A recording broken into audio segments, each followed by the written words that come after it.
Previously on the Rogue Defenders, we learned of a man named Thomas who created a podcast about the Rogue Defenders. He claims to have dreamt the events that he recorded, that they are from the future, and he plans to warn the people of what's to come, all while entertaining people from his time with a good story. We also learned that Thomas's co-creator and ex-companion, Chloe, helped form the government agency known as the SPI, Superpowered Investigations. Morty and Thomas get into a tiff, and the SPI launches Protocol 88 to terminate him for interfering with Thomas's work. Morty dies and the android man is born. He captures Chloe and learns of Thomas's location. After upgrading himself, he arrives and eventually succeeds in killing Thomas, but only after Thomas blows himself up. The android man is then captured by the SPI, but ends up getting free and flees into the night. Before the episode ends, we see the android man looking over his pod people. He plugs himself into his computer and gets a glimpse of the future while trying to take over the soothsayer. He loses the fight, but gains knowledge. We start this story in present day. We see Joel, the sneezing time traveler, outside in a big city block with lots of people around. He watched a rainbow-colored person crash through the window above and fly off into the sky and disappear into the shining sun. Joel hadn't noticed that the man he tried to have banter with was also a superpowered person, known as the Repeater. The strange fellow would go around repeating what people said to him, which would seem weird to a normal person, but to himself this was normal. When he repeated your words back to you, he could sense if you had a power, what it was, and even borrow it. As Joel turned around, the strange man would be gone. He looked up at the crashed window and talked to himself about what to do next. Holy shnikes! Did I just see what I think I saw? That glowing prism thing just flew from the window and into the sun. I wonder why. Probably off to fight crime somewhere. I think they are the ones that asked for help in that weird vision I experienced. But there's no way to be sure. Maybe I should go up there and look for clues. With any luck, Prism will be back soon, and we could talk. I'll just wait for him upstairs in what I think is his apartment. He ran into the building and entered the elevator, hit the button to rise up. But the closer he got to where he was going, the more nervous he would become. Wait a second. What the hell am I doing? What if a criminal attacked Prism and is still in there? What if they have powers too? What if... I just wish I could get one question answered without another 8 popping up. I've been a scaredy cat my whole life. I don't know why, but with these newfound powers, I kind of feel like I can take care of myself now. The elevator would ding and Joel would get off. He walked into the apartment and jiggled the door handle. It would be unlocked and he would walk inside. Hello? Is there anybody here? I'm Joel. I'm here to help. Maybe get some answers to my questions. Like, why I saw a vision of you asking for my help. And what you and I have to do with this team I heard about called the Rogue Defenders? He walked through the place, but would not see a soul. A ducky sticker would be stuck to the mirror. Joel thought that this weird-looking ducky looked familiar, but couldn't place where in his mind he had seen it. He started to rummage through the different things around the apartment, looking for clues on what might have gone on here. He looked through desk drawers and pulled books off the shelves in hopes to reveal a secret door. But at last, he wouldn't find anything. He went over to the curio cabinet and looked inside. There would be a glass prism on a base that lit up with different colors when you push a button. Inside the prism was a guitar. There was also a book that had blank pages in it and a couple MP3s with labels 2, 3, 4 written on them. Holy shit. I think these are some of the missing episodes of the Rogue Defenders podcast. I wonder if this is... Holy crap, the creator's book? Could it really be? Police sirens could be heard in the distance and closing in fast on Joel's location. He would hurry up and reach into his pocket and pull out his pepper shaker, put it up to his nose, and start to shake it. When he did this, the pepper shaker would be knocked out of his hand by a shadow that emerged from the wall. The creator's book. Give it to me. What the funk? Who the hell are you? I am the one who just forced Prism to leave her own house. Who are you? Oh, wait. I don't care. You will feed me with your fear. The fear monster hovered in the air, glaring at Joel. He was a giant, black and puffy cloud with a deep voice, with red bean-shaped eyes as well, that were enough to send shivers down anybody's spine. The giant black cloud rushed over to Joel, checking him out, before pulling back. So, you have a power. The ability to travel through time? Good. I shall put that power to use. The Prism? I was just joshing around. Is that really what his name is? I thought an episode of Reading Rainbow was about to start. I was looking all over for LeVar Burton to pop out. You can try to defuse me with humor, but it won't work. I fight like a man with my power. Funny you say you fight like a man because you're just a giant cloud. Or maybe you're the gas that just shot out of my ass when I farted.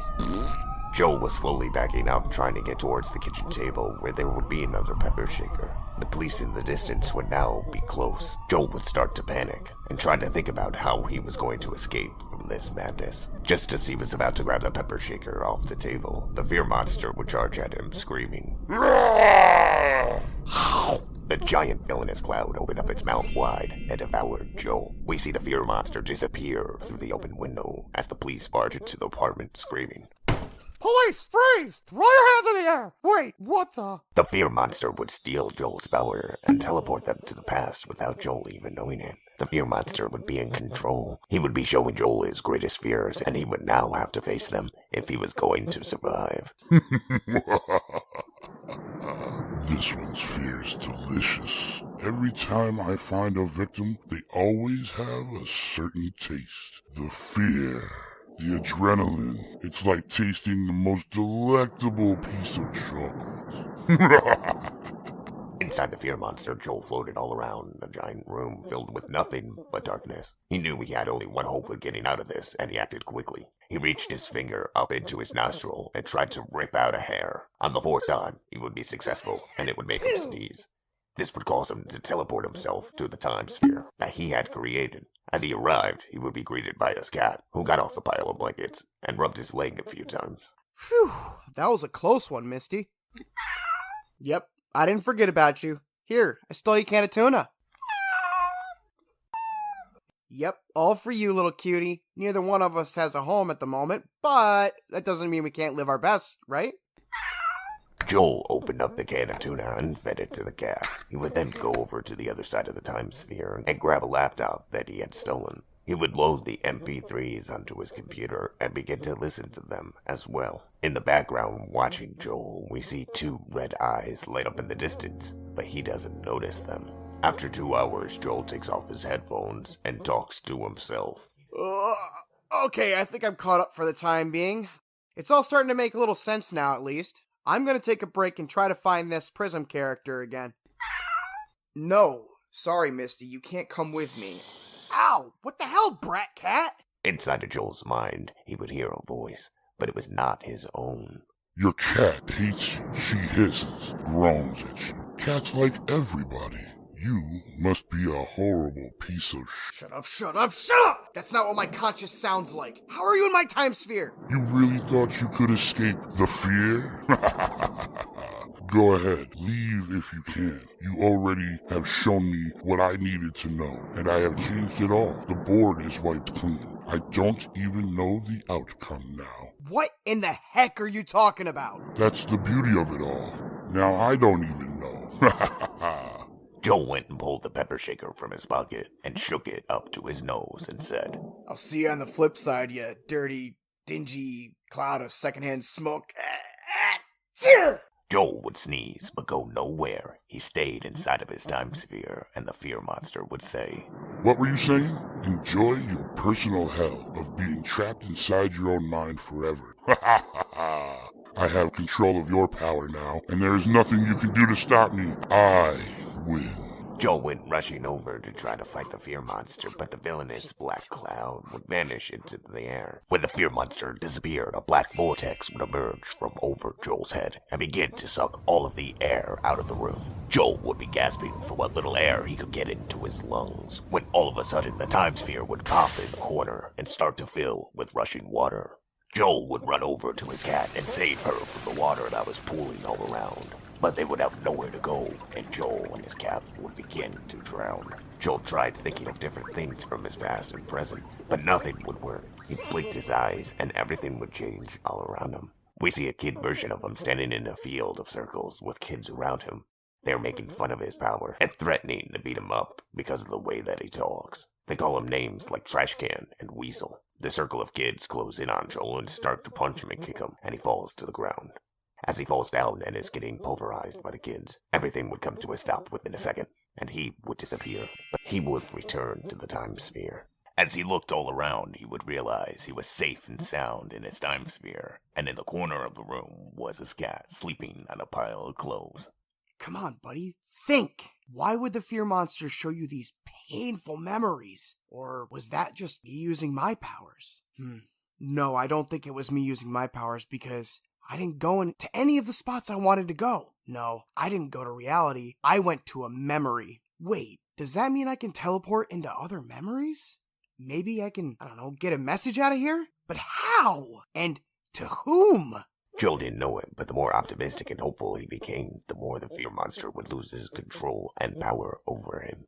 I doubt it, but I wonder if I can travel to the future. I mean, since I can travel to the present or the past. Joel thought really hard about anything that could help him get to the future. He opened up his mind, and he would see himself in a room full of capsules that powered people in them. He would sneak around and manage to get 2 of the pods open. A teen boy and a woman would emerge. He would manage to teleport them all away just in the nick of time before returning back to reality in the time sphere. Wait a minute. That's it. That's the key. I'm a hero. I'm not alone and I'll never be forgotten as long as I do good. I've got to find the others and assemble the team. Don't you freaking say it. The Rogue Defenders. No. It's not possible. Nobody can defeat me. But that's just it. The power to defeat you isn't figuring out how to defeat you. No, it's how to figure out how to overcome your own fear. You're only as strong as my fear. You fool. You have given me the knowledge that I need. You haven't seen the last of me. I will be back to destroy you once and for all. The time sphere that Joel created faded away as it was never real to begin with.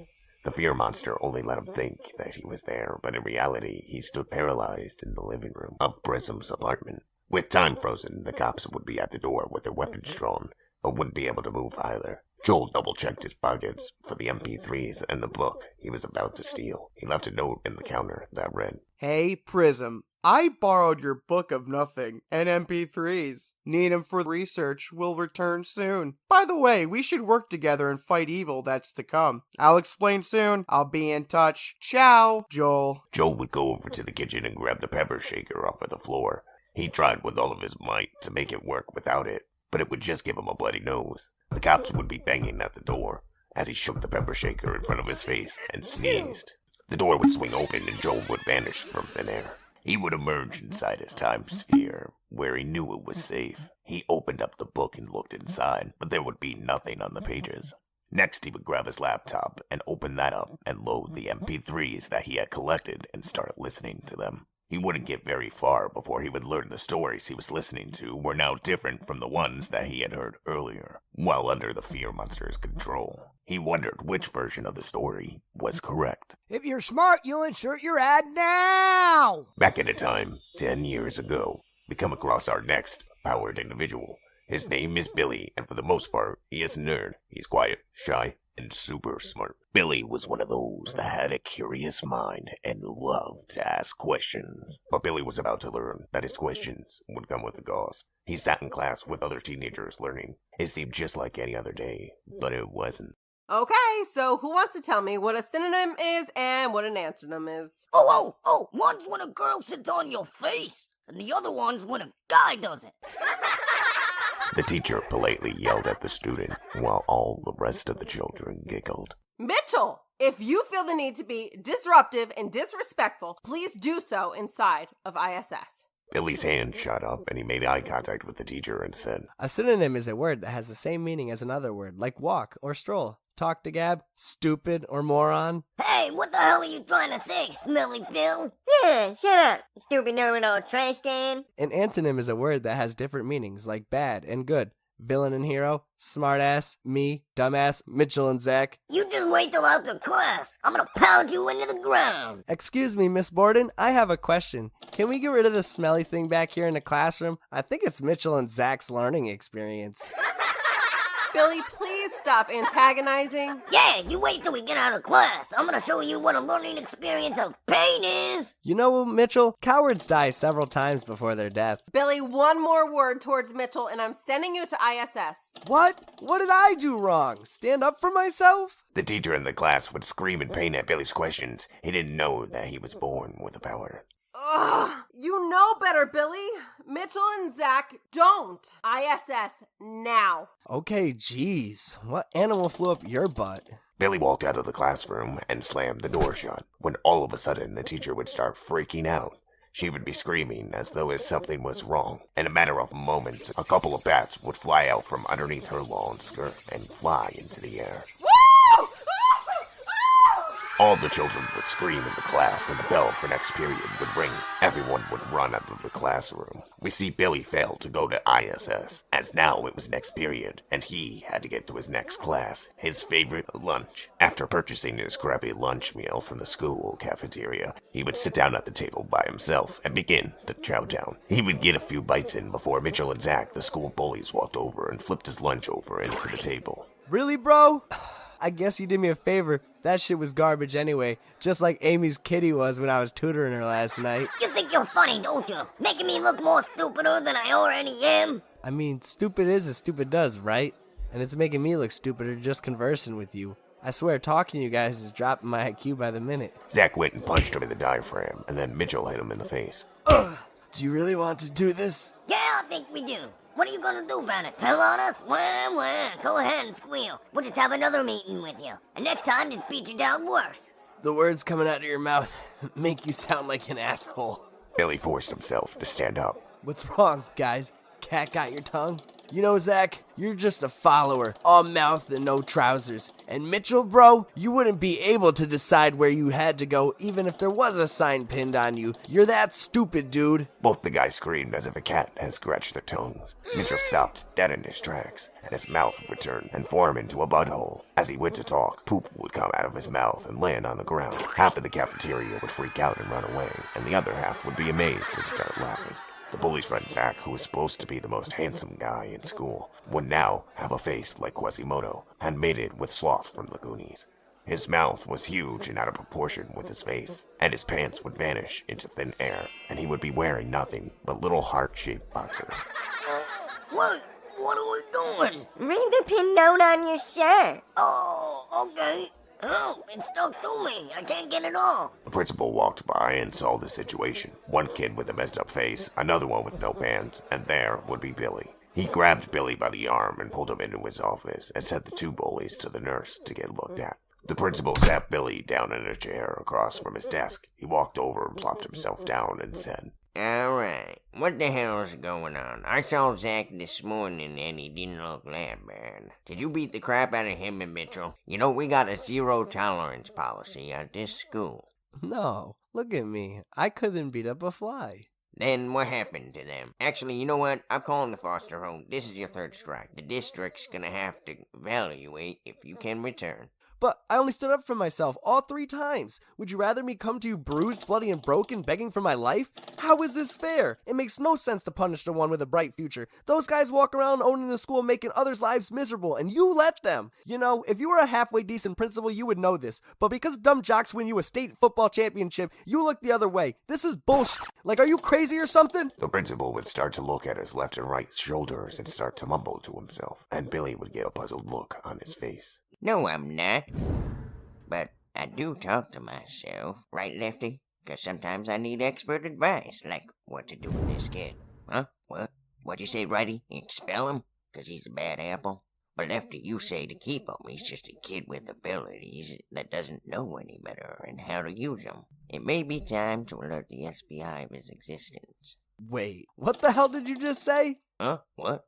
I didn't say anything. I was thinking to myself. No, you weren't. You said something about me having abilities. What kind of abilities? Get out of my office. Go home. My secretary has alerted the foster home that you're on your way. You'll receive a call from me within a couple of days to find out our decision on what we're doing with you. Get out of my office, now. You know what? Screw you. You're a frickin' joke. When I think of what kind of man you are, a maggot living off the scraps of food that comes to mind. Screw you in this school. Billy left the principal's office and slammed the door shut. The secretary went into the office to ask the principal a question, but wouldn't see him anywhere. But what she did see was Bacon on his desk chair, with some maggots climbing all over it. The secretary would freak out and hurry up and throw it in the trash, and run out of the office and page the custodian to come clean it up. Billy would be at his locker and grab his remaining things and cleared it out. He would leave all the textbooks inside of the locker and shut it and walk out of the school. It would take him 30 minutes before he would arrive home, but when he walked through the door, Sister Alice would greet him and belt him on the butt. She would be the one in charge of all the orphans and ran the house. Sister Alice was her name. She was mean and strict, but had a fun wild side that was hidden away. Nobody really knew her story, because she didn't share much about her past. But what everyone did know was she loved her kids. Aye, darn it, Billy. What shite have you gotten yourself into? Ow! Nothing I couldn't handle. Hey, the principal said something weird to me today, like I have an ability? Do you know anything about that? Aye, shh. Come with me, child. Lord grants me the power to be able to lay this burden upon you. Billy, it's time for you to know about your history. What are you talking about? Here, son, I've had these recordings for a long time. It's about your past. I think you're old enough to listen to it now and understand it. Billy put the MP3 into the computer and played the audio file. It told the story of North America's smartest man and Canada's smartest woman. The man would be part of a secret society that was obsessed with trying to create the next evolution in the human species. And he had almost perfected the formula himself when bad things started to happen. As it turned out, the man's wife had taken a mysterious batch of the vaccine that was not perfected just yet. She did it because she was in an accident and feared that she may lose the baby. The formula would be unstable and give her superpowers, but it wouldn't be long before she figured out that she was now Lady Luck. At first, she had everything. A loving husband, a beautiful, healthy baby boy, a good family, money, fame. But all that would change a month after Billy was born, and postpartum depression would take over. Her good luck would now turn to bad. She would begin to lose her hair, and it would start growing on her lip. She would go from super skinny to plump as a peach overnight. After months of bad luck, she would take her own life in the bathtub and slit her own wrist. Her husband would find her and be devastated and distraught over the loss of his wife. Without a second thought, he would put the baby up for adoption. He couldn't look at little Billy's face anymore because it reminded him of his wife. Billy's father would disappear one day, and nobody knew what happened to him. We always knew you had superpowers, but we'd never known what it is. It was my decision to keep it a secret and hide it from the government. Do you think you can do that? You must contain yourself. If you use your powers enough, they will find you. As soon as she finished her sentence, the door to the orphanage would swing open, and a gentleman with a long brown trench coat and a cowboy hat walked into the home. Hello, my name is Penny. No last name. Just know I work for the government. Superpower Intelligence Division. I process individuals with abilities. We have recently learned a boy who lives in this vicinity who may have abilities. That's me. What do you want from me? Oh, my head. Here, sister, please take this donation. It's not a lot, but anything helps nowadays. It's just some pennies for your thoughts. She scanned the man over, giving him a "I'm watching you" look. The man put some pennies in Sister Alice's hand, and she walked away. She didn't know what seemed like normal pennies would have dark souls attached to them, and Penny would feel a burden lift from his shoulders. You know what they say is true? Donating really does help unburden oneself. Okay, so listen, kid. I'm just like you. I have an ability as well, but my bark is worse than my bite, I promise. So it's true. I have a power?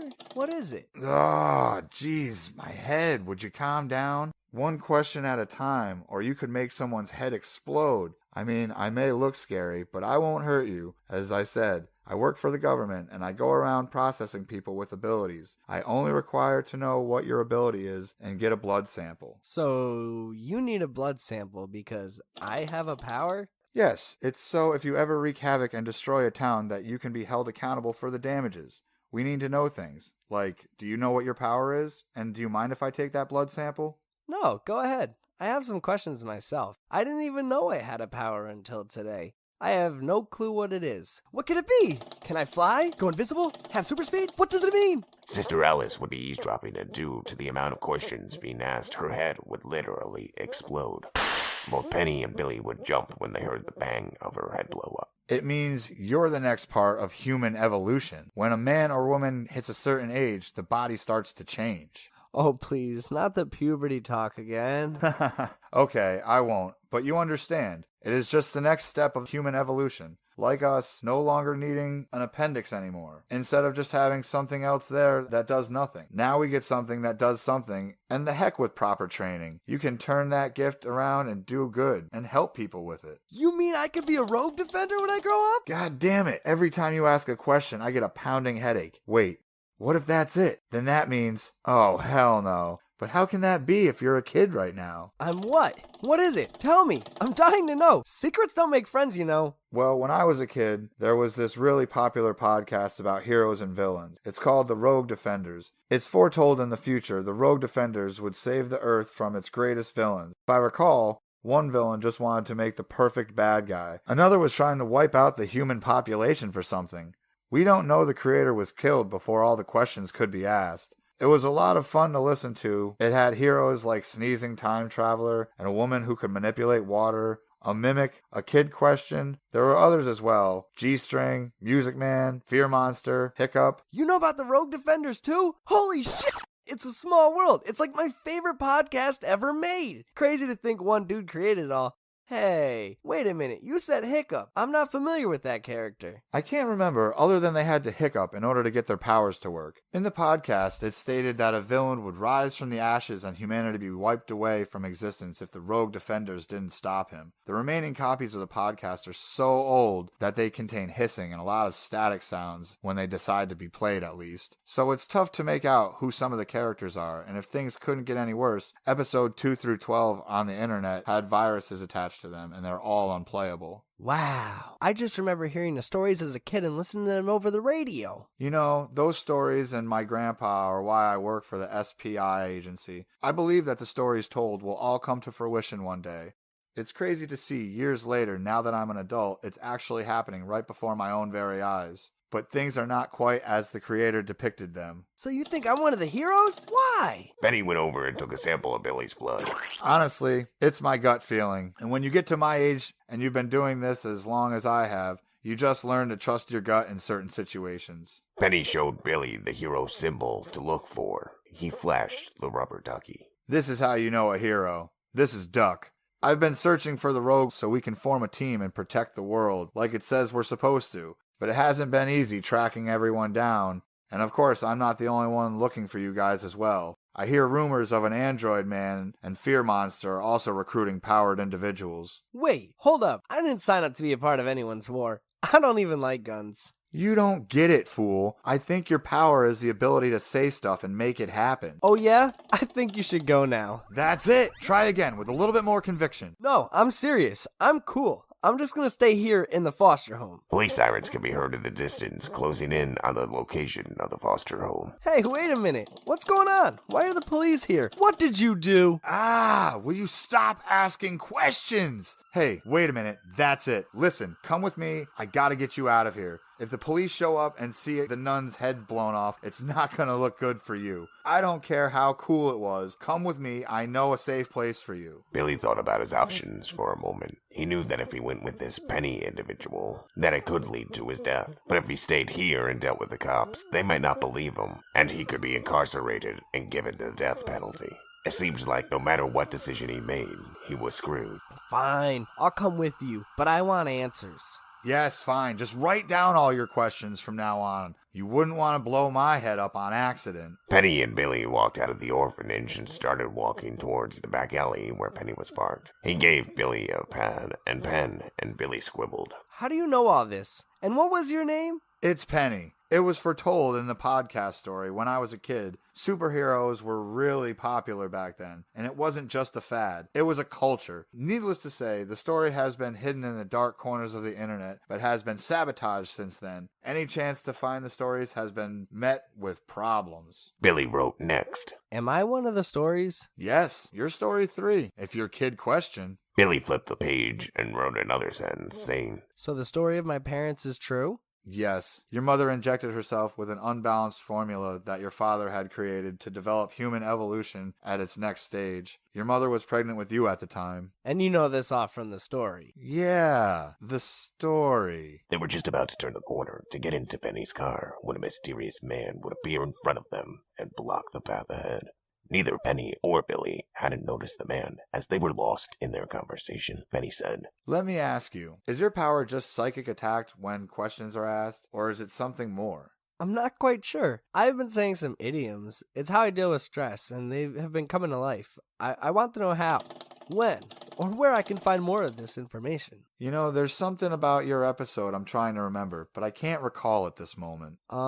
Penny? Who's that guy? Ah, shite. It's the Marionette King. Run away, kid. Now, I'll handle this fool. Huh? What's going on? The Marionette King? Penny would go and reach into his car, grab his gun, and hide it behind his back. But Billy's questions would cause him pain, and he would fall down for a moment. As he got up, he thought about the special bullet that was in his gun that would weaken someone with abilities. It was a special issue bullet from the SPI organization and was deemed only to use when absolutely necessary. As he walked closer, he would reach in his pocket to pull out a handful of pennies and throw them into the air. But instead of the pennies falling to the ground, they would hover in the air and then begin to projectile towards the Marionette King. That trick may have worked in the past, but it won't work this time. Go ahead, pelt me with your copper and obtain my thoughts. There's nothing in there at all. What is he talking about? Run, you fool! If he has no thoughts to take, that can only mean one thing. What? That he's simple? No, it means he has died and been brought back to life. Now get the out of here! No, I can help you. Hey, what's going on? What are you doing? Why are you bothering us? Don't you think you should? Shut up! I'm only here to do one thing. The Marionette King would lift his hands up and start working them melodically in the air as if he was playing with puppet dolls. He would lift his left hand up and close his hand into a fist, and Billy's mouth would be forced closed and he would shut up. Next, he would lift his right arm up and push it forward, sending Penny flying backwards. As he returned his right arm back to his body, it would launch Billy's body forward towards him. Get over here! And he would land at the Marionette King's feet. I've got him! I've got him! Now get me the heck out of here now, man! As soon as the Marionette King finished his sentence, a big dark cloud of volcanic smoke would emerge right next to the Marionette King. It would take him and Billy, and they would disappear within seconds. Penny would get up off the ground and shake his head and kick the dirt as he was pissed as Kid Question had gotten away. He would go over to his vehicle and get inside and drive back to the SPI headquarters. He would slam his car door. As he walked inside, co-workers would greet him, but he would ignore them all. He marched to the soothsayer's room and said, Well, that was a shit show. I saw. You had him, but the Marionette King subdued you. I managed to at least get a sample of the kid's blood, so at least he can be tracked. We return back to present day. We see Penny is not as young as he used to be anymore. The time has not been kind in the last 10 years. He is staring off in the distance, thinking of the story that we just heard. Penny, are you okay? Your heart rate has risen exponentially. Yeah, sorry. I'm fine. Just thinking of the case that I never solved. Did you want me to open your unfinished case file and attempt to start it up again? Yes. Clear my schedule. My gut's trying to tell me something. Maybe it's the anniversary of me failing, or he's so close in my graphs, I can feel him.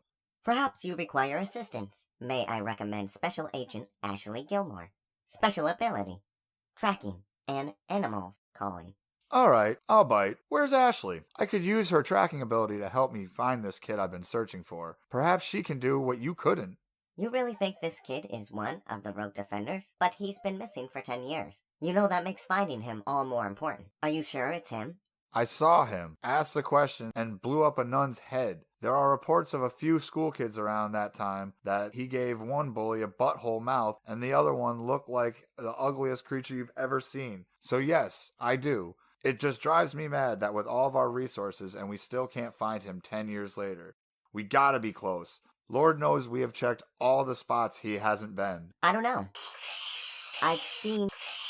How interesting. I'm being... Is everything okay, Soothsayer? I've never heard you give off such static before. Yes, I'm just in the process of giving myself a update. Ashley's records indicate that she is called out sick today. I shall submit a work request that you want to see her as soon as possible. Okay, thanks, Susaya. I'm taking the rest of the day to gather my thoughts. I'll see you tomorrow morning. Have a great afternoon, Penny. We zoom into downtown into the evil lair of the android man and see him unplug. Yes. Have a great afternoon, Penny. The android man walks from his council and starts analyzing his pod people. He walks past a few who were unknown at this time in their pods. We see him walk past Billy and stop. The android man goes over to the pod next to him and opens it up, and we see Ashley is inside. Hello, good morning. Get up. If you want your utopia back, you're going to have to do a little job for me. We go back in time 10 years ago to learn what the puppet master did with Billy. We see the android man in his lair. It isn't up to perfection just yet, but it's not a vacant room anymore either. Oh, yes. What time is it? Let's see. The Marionette King should be back right about now. Hey, boss. I got the kid like you wanted. Excellent. Just load him into a tube, and I'll program his reality. Everything is finally coming to fruition. I just have to figure out how to take over the Soothsayer, and we'll be one step closer to world domination.